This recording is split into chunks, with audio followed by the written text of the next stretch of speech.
Hello, Central New York, and hello, hockey fans all across the internet, and welcome to the Central New York Hockey Report podcast.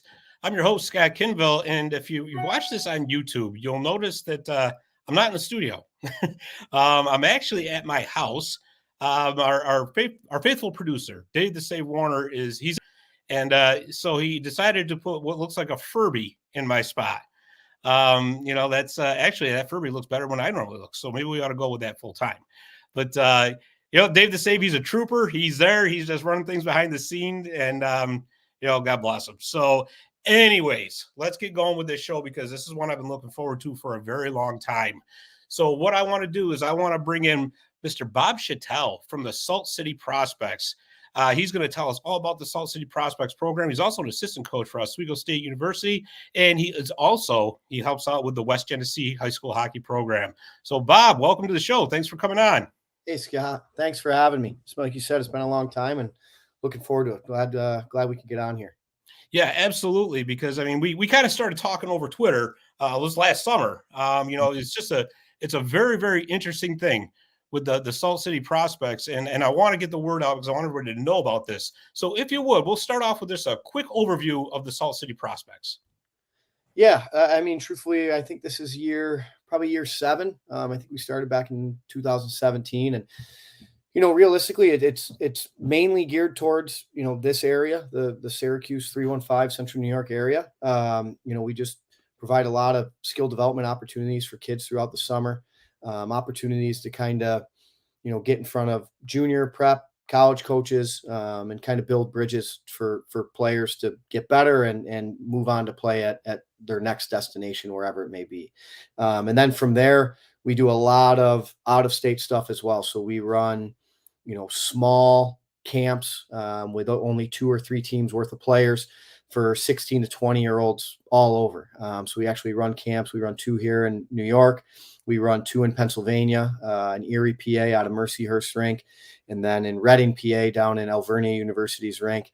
1 in Massachusetts, in Worcester, Mass. 1 in Maryland, out of Stevenson University's rink, and then 1 in Vermont, out of Castleton University's rink. So all told, we do about 7 of those camps a summer, June 1st to August 1st, right around. And from there, it's just a lot of, weekly skill development stuff. We run a college league throughout the summer, which, I know you wanted to talk about down the road here. And so we keep ourselves busy. A majority of it is, like I said, from probably June 1st to August 1st, we're go pretty much every day. And then once the season starts, we're kind of full tilt with our program. So with our hockey program. So, like I said, we've loved doing it. We're very fortunate to have a really good, group of coaches and players involved. And, it's just continued to grow every year. And we're thankful for that every day. Yeah, I was looking at your website, saltcityprospects.com, and you're right, from June to August. I don't think you guys get a day off at all. Well, the only weekend I had off last year was my wedding. So every other weekend we were running the camp and took the one weekend off, and I got married on it. So it was a hectic summer for sure, and it's going to be the same way this year. So minus the wedding. So a lot of camps. Well, congratulations on the nuptials, but I'm sure that was a busy weekend as well. So. Oh, yeah. Yes, it was. No doubt. So you said that the program started in 2017. So how did that come about? Yeah. So actually, it's kind of funny. I was coaching club hockey at Lemoyne College. I coached there for 7 years before I got into NCAA hockey, and I was just looking for avenues to kind of recruit, because obviously my budget wasn't great there to be able to get out and recruit and find kids. And I had a conversation with Stephen Malero, who's a good friend of mine, who's at Northwood now, and he was at King's College at the time, and had a conversation with him about, like, hey, why don't we put together a camp? We'll get a bunch of coaches together and we'll go run this camp and, make it 16 to 20-year-olds and kind of give ourselves a recruiting avenue, just kind of get eyes on kids in the summer and, in a small setting. And so somehow, I couldn't tell you how, but we landed on Maryland. We went down to Rockville, Maryland, and it was, it was an interesting first year. I wasn't sure if we were going to be able to pull it off, and just through networking, chatting with people, and we ended up getting 42 kids, which is all we wanted, just 2 teams worth of kids, 24 forwards, 12D, and 6 goalies. Went down there, it went great. Got a lot of really good, feedback from the coaches, and got a lot of really good feedback from the players, and we said, hey, let's do it again. We did it again. We added one in Syracuse, and then we just started to add essentially a camp a year, because the interest is there. And, people keep asking us if we'll run camps here and there. And so we have. We never go above 60 players total. We always just keep it to either 42 kids or 60. So it's 2 or 3 teams, just to keep it very small setting.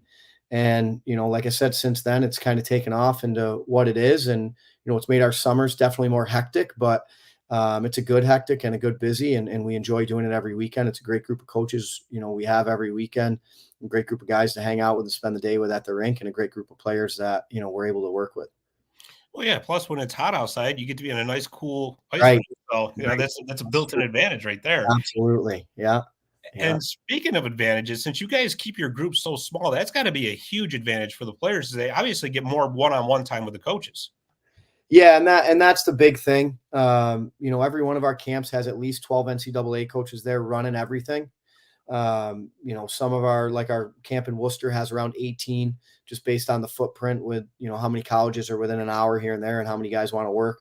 Normally get about 18 to that one. And same with our Syracuse camps. We get between probably 15 to 20 for our Syracuse camps. And that's the big thing, right? Like, if I'm a kid, there's only 12 defensemen in the whole camp, and I'm going to, be working with 15 NCAA coaches over the course of the weekend. You really get to know a kid's game over that weekend with, it's 3 games and 3 practices. So that was the main idea of it, was to keep it small for that reason. So we're not overwhelmed as coaches on, how many teams are playing and who's going, and, you lose track of things. And, you really get to know the kids, not only as hockey players, but as kids too, as young adults. And so you really get an opportunity to get to know them, see their practice habits, their game habits, and their off ice habits as too. So, that's why we do keep it so small, because of that reason, just to maximize the exposure and the development that each kid gets throughout the weekend. Yeah, absolutely. And you mentioned that there's a player max. Is there a position max for your camp? So in other words, do you cut it off as, say, and I'll just throw numbers out here, 20 forwards, 20 defensemen, or does that part not matter? Yeah, no, that matters. So our camps, um, so the 3 biggest camps we run are, like I said, 60 players. That's our 2 Syracuse camps and our Worcester, Massachusetts camp. Those are 60 players, and it's 36 forwards, 18 defensemen, 6 goalies. Can't go over that. And then our other camps, our 2 PA camps, Vermont and Maryland, only 42. So that's 24 forwards, 12 D, and 6 goalies. And routinely, I mean, truthfully, we probably have a wait list, in the double digits, by the time the camp rolls around, just because they do fill up quickly with only taking 2 teams. But we don't, like I said, we don't want to go past those numbers, just because, it takes away from that development and the exposure piece that kids get. So we make sure we maintain right in there. But yeah, the numbers are specific to each position, and that's for a reason. And it makes the camp much more seamless. Very good. Now, if you're a 16 to 20-year-old player in the region where you're doing a camp, is there any other like parameters that a player must meet to join the camp, or is it basically you play for a high school team, sign up, is it first come first serve? Um, it depends, truthfully. Realistically, like for our local camps, like kids skate with us all summer, right? We got a long list of kids that skate with us weekly in skill development. And, those kids truthfully get first dibs at both of our Syracuse camps. As far as our out of state camps, like we rely heavily on, you know, coaches and their eyes. Like Mhm. we have just a group of coaches that are very good and knowledgeable, and same with our Syracuse camps. Like obviously, it's 60 kids. We want to get a high competition camp. And so we rely heavy on coaches, not only from this area, but outside areas, within an hour or 2 each way. And, send us kids that you think would be really good fits for the camp. And they do. And that, we rely heavy on that for the out of state camps mostly as well. Whether it's junior coaches, prep coaches, advisors, we have good relationships with those guys. And so every kid most of the time comes recommended, or we've already seen them ourselves. So, and then if any kid's interested, what we do is we, suggest and recommend just our contact information. My contact information is right on the website. Shoot us an email, shoot me a text. My phone number is right on there. Give me a call. I mean, I get calls around this time. I get calls, almost daily from parents and players just saying, hey, I saw a video on YouTube about your camp. There was AHA advising put out a camp or a video last year on the best showcase camps in the country, and we were in one of those 8. And so, we've got a lot of traction from that YouTube video, and parents and players have reached out, quite a bit asking how to get involved. And we will find places for pretty much everybody. We'll find the right fit for you camp wise. We do our research on kids. We'll watch them on video. We'll get out and watch them in person. We'll, ask coaches who have coached against them or with them. We do our research on kids before we find that right fit. But, we encourage people to reach out to us and get involved with what we do, because we think we're doing, things the right way. And we enjoy working with the kids at every age and every level. So, the showcase camps this year, it is for, 04s to 07s. So that, that's kind of the only parameter of where it is. We specifically can't find you a spot if you're younger than that, just because of the age group. But, other than that, we're happy to work with kids any way we can. So we're fortunate with that. Yeah, absolutely. And I watched that video on YouTube, by the way, earlier today, and it was an excellent video. It really was. Very good job. Yeah. He did. Yeah. It was excellent. So you've been coaching for a long time. You've been working with kids for a long time. What are some of the biggest factors that you think that are the most important for a player's development? I mean, first and foremost, for me, when I go and recruit, or if I go to a camp, the first thing that stands out to me is a kid's compete level. If a kid competes, it jumps off the page. And that's kind of the first and foremost thing. I love a kid that just competes, whether it's, realistically, we're running these camps in the summer, and, it's not game 7. It's not the state playoffs. It's not, whatever. And so a kid who still competes in those situations really stands out to coaches. That's huge. Body language is huge to me. And then the biggest thing too, I will say, for a kid's development is there's no rush. Just take your time. And, I have that conversation with people quite a bit. Everything is go, go, go. And, especially when you see other people doing certain things, it's always kind of feeling like, am I missing the boat? Am I not doing the right thing? Whether it's the player or the parent thinking that. And, the biggest advice I can give people is enjoy the ride. It's going to be hectic. It's going to get hectic. And so enjoy it while you can, and just slow down, because realistically, like, every freshman that we have on our roster at Oswego State this year is 21 years old. So there's no rush. If you can keep your kid home, enjoy, save some money, so be it. That's great. And as long as the kid's having fun, as long as the kid's playing, and as long as the kid feels like he's getting better, then they're in the right spot. And then, because by the time you hit 18, that's when things start to get real hectic, when you enter junior and prep hockey and all of that. So, while you can make it as less stressful and anxiety ridden as you possibly can at the younger ages, that's huge for not only the kids' development, but just the players or the parents' mindset too, of just that, stress and anxiety that they're going to go through as a kid grows and gets closer to college. Sorry about that. You're all right. Yeah, absolutely. And, you make a great point with that too, because it seems like, and it's not just hockey, but with other sports too, sometimes that development process can really feel like a keep up with the Joneses kind of thing. And you're right, whether it's from the player or the parent themselves. Yeah. Yeah. No. And again, like, we're fortunate to have a lot of really, really knowledgeable people who have been in the game for a long time surrounding us. And, we try to echo that every camp. We do a Q&A with all the players and parents before every camp. And that's kind of one of the biggest messages we stress is, enjoy the ride while you can. I always say to our guys at Oswego State, like, you have your whole life to be an adult. So enjoy being a kid while you can, enjoy playing a game while you can, and, try to make it as stress-free as you can, because it is going to get stressful at times. So, where you can avoid the stress, try to do that. And, it's just about taking your time, finding the right fit, and making sure that the development's there, the joy is there, because if the kid's not having fun, why do it? And then, if they're playing, then they're developing, and if they're developing, they're enjoying it. So if all 3 of those boxes are checked, you're in the right spot.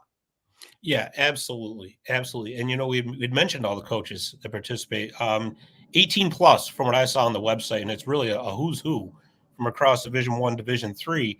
So that's got to really help too for somebody who's going through the Salt City program. Once they want to go on to the college level and all that, they've had those exposure to these coaches already. Yeah, and that again, that's where the small numbers comes in, right? And that's such a key piece to it. And there's a couple examples that pop out in my head, and one that truly stands out is Logan Palmer. Logan's a local kid to New York, played junior hockey, and had a great junior hockey career. And then it kind of came time for him to go to college, and it was right in that COVID time, so it was really difficult for coaches to get out and recruit. It was difficult for players to get on radars, and I'll never forget, like, and it's tough, even tougher for a goalie to try to find college spots. Sure. They're so slim opportunities, and there's a lot of really good goalies. And Mike Young, who's Western New England University head coach, one of the best people I know in hockey, can't speak more highly of him. And he saw Logan at Syracuse camp the year before, liked him. And then as it got later in the year, I knew Mike needed a goalie. And Mike and I had a really, really, really good conversation about Logan, about, the kid he is, the player he is, the family he comes from. And I said, you know what, like, this would be a great kid for you to keep an eye on. And, Mike said, absolutely. And they tracked him, and Logan ended up going there, and he's a junior. And actually 2 nights ago, he ended up getting his first start in the NCAA, his first win, made 42 saves. And, Awesome. so it's one of those full circle moments there. And it's rewarding to see, because it did work out, because he is such a good kid. But again, that goes back to that, we're at Syracuse camp 4 years ago, and Mike and I have a conversation about the kid, and just kind of sparks that, I'm going to track this kid, keep an eye on him. And it ended up working out. So, we are lucky with the coaches we have involved that take an interest in every kid at the camp, to at least get them on their radar and take a look, and then, see where it goes from there. But every one of those guys that works the camps or works with us is, actively there looking for kids to better their program and better their culture. Yeah, absolutely. And you mentioned COVID. Just out of curiosity, were you able to do anything during COVID, or did you have to shut down completely? Yeah, no, we lucked out major. I didn't think we were going to be able to do any, and actually we didn't have to cancel a single one. Oh, We had that's we had to jump through a lot of hoops. Obviously masks. We weren't allowed to get dressed in locker rooms. You couldn't, no spectators in Massachusetts. Actually, our camp there, they told us about 2 weeks before we couldn't have anybody under 18 years old on the ice, because it was only 18 and over were allowed to play. So that kind of threw a big wrench in our spokes, but we made every one of them work. It was definitely a lot of fun. It was definitely a lot of, like I said, it was as stressful as everybody else was going through at the time. But yeah, we were able to get a summer out of it. That was good. Yeah, that's excellent. That's excellent. So besides the camps too, you do the summer showcase series. So tell us a little bit about that. Yeah, that started. I think this is year 4. This was year 4, 3 or 4. Again, that just started with a lot of good conversations with college coaches in the area. At these camps of, there's a lot of kids in this area that play high end hockey. That, skill development's awesome. We love doing it, but there's kids, they want to play too in the summer, right? And once they reach that age, there's not, you don't have chowder cups. You don't really have Right. Varsity Prospects camp. So, we sat down and kind of came up with the idea of just putting together a summer college league for the kids. And so it was just touching base with a lot of the college coaches, with kids that they recommend. And, we sent out, everything, all the information to, every kid that plays college or junior or prep, and just said, hey, here's what we're doing. And it took off. The first year we had a lot of success. I mean, kids are driving from Elmira, New York. They're driving from Buffalo. I mean, it's, kids are coming from a distance away. And when we said we wanted to do it, we wanted to make sure it was, done the right way. So, there's referees, we take stats, the whole nine. And every week it's a new roster. So it's not the same 2 teams every week. What we do is the same kids, but we make sure to mix up the roster. So, you're playing with different kids every week. You're playing on a different line every week, whatever it is. And so just to kind of make it as, up tempo, as exciting as the kids can get in the summer. And, that was 3-4 years ago, and it's still going. And we love doing it. The interest we get out of it. This year, the news came and ran a story on it. And, it's a lot of fun. It's great to just sit back and watch that hockey, because it's a lot of high end hockey players, and it's a fun, 60 minutes to watch. That's for sure, every week. Yeah, absolutely. And you even got an AHL player I noticed last season, Daniel Walcott from the Crunch. Yeah, yeah. Actually, we've been really fortunate. We've had 3 Crunch guys play. Daniel Walcott last year played a couple games, and then Ilya Usov and Max Groshev, Yep. 2 guys from Russia. And when those guys landed in Syracuse over the summer, Jim Sorosi, who Excellent worked guy. with Crunch, Excellent. one of the best people in hockey, called Absolutely. us and said, "Hey, these guys are in town. They're looking for ice. Do you mind kind of taking them in here for the next couple of weeks?" And we say absolutely every time. And so it's awesome. They come, they love it. There's a little bit of a language barrier, but that's all right. We make do. And it's a lot of fun seeing those guys out there. It's definitely adds a little more tempo to the games, and they seem to enjoy it. And again, it's good for local hockey. We try to get as many little kids as we can out there, and to watch the games, and it's a great thing to be a part of. Yeah, I would definitely love to make some time to come out and cover a few of those games for our website this Yeah. summer as well. So they are open to the public. Yeah, oh yeah, absolutely. Yeah, there's no charge, nothing. Just jump in, settle in, watch. I know Cicero Twin Rinks last year had a food truck come out a couple times, so like if people were coming in, they can grab something off the food truck and things like that. So it's a fun time, that's for sure. Absolutely. We'll definitely put the schedule up for you too, up on the website, which Perfect. report Yeah. out as much as we Oh, can. awesome. Yeah. So all this happens during the summer, but right now you're a very busy guy as well. So as I mentioned, you're the assistant coach at Oswego State, and you also help out with West Genesee High School. Yeah, yep. So this is my second year with Oswego State. 3 years. The 3 years before that, I was with Morrisville State, and then I ended up. My wife, she's actually the head lacrosse coach at Oswego State, so it kind of works out well. We're up there every day together, in separate seasons, obviously, so it makes the winters and springs pretty hectic in this household. But yeah, no, this is my second year up there. I love every day of it. It's a great group of players that we get to work with. It's a great staff that I'm a part of every day. And then West Genesee, I help out as much as I can there. This is my 15th year helping Frank Calabufo out, who's been a huge mentor to me for since the day I met him. And I truthfully wouldn't be where I am today without him. Just with the coaching, with Salt City Prospects, all of it. He's been such a integral part to everything of it. And I'm fortunate to still be a part of that program as much as I can. And it's just it's great being surrounded by hockey people that are invested and are doing it for the right reasons. And I'm fortunate to be in 2 organizations and programs that do it that way. Absolutely. And you're definitely involved with 2 programs that are just first class and just run an excellent program all the way through. I was up in Oswego December 9th to cover your game against Utica. And that was the first time I'd been up there. And I got to say, I was so impressed with the facility up there, and just everybody was so helpful. Just a fantastic time. And I tell you, if you're going to go someplace to watch a hockey game, make the road trip to Oswego. You will not be disappointed. Yeah, no, we're very fortunate. Obviously we're very fortunate with the facility.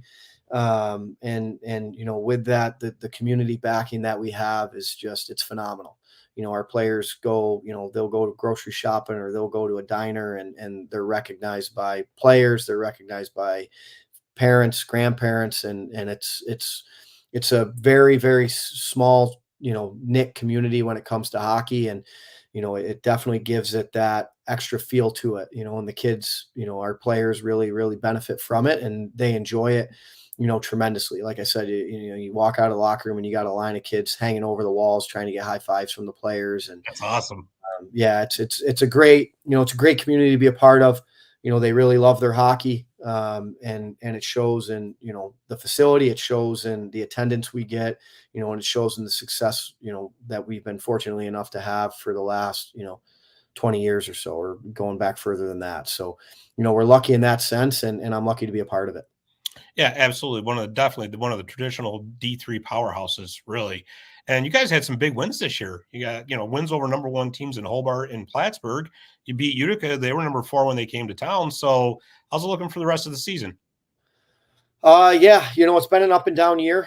Consistency's been kind of something we need to figure out. We get big wins, like you said, against those 3 teams, and we just can't find consistency.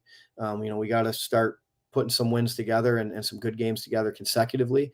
The good thing is, like you said, we have the rest of the season to try to iron that out. I think we got 9 games left and then hopefully playoffs. So, we're hoping to kind of get on, some sort of a little run here to build some confidence. And we're off this weekend actually. So it's a nice little break for the kids, get some rest and recuperation. And then we head out west to Buffalo and Fredonia next weekend to start our SUNY play. And then it's off and running from there the next, 4 weekends. And before you know it, it's going to be, the end of the regular season. And like I said, hopefully on to playoffs.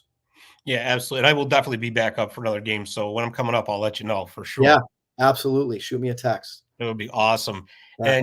And like I said, with Salt City, if somebody wants to contact you for more information or for signups, the contact info is right there on the website, saltcityprospects.com, correct? Yep. Yeah, it's right there on the website. Our social media is, wide open. It's just Salt City Pros. We post a lot of stuff on there. I encourage anybody who's interested to look into, the website, into our social media. We're very fortunate. Like I said, I think it truly takes a village.